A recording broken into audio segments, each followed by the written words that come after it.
Anti-government protests in Serbia reached a new intensity as demonstrators gathered in the southern city of Nis, continuing a movement that has become the most significant challenge to President Aleksandar Vučić's decade-long hold on power. The protests, which have been occurring regularly since November, were initially sparked by a tragic incident at a newly renovated train station in Novi Sad where a collapsing canopy killed 15 people. What began as a response to this disaster has evolved into a broader anti-corruption movement, with many Serbians blaming the tragedy on systemic government corruption, a charge officials deny. In a show of solidarity and growing momentum, protesters welcomed groups arriving from other cities, including those who traveled by bicycle and on foot from Belgrade and Novi Sad.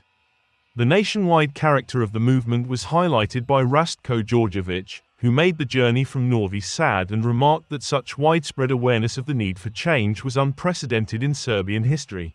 The student-led demonstrations have attracted increasing support from the wider public, transforming from localized protests into a national movement demanding accountability and reform.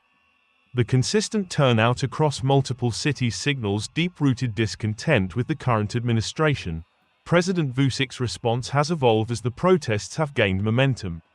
Initially dismissive of the demonstrations as Western-backed attempts to destabilize his government, he has since pledged to address corruption concerns more seriously in the face of mounting pressure.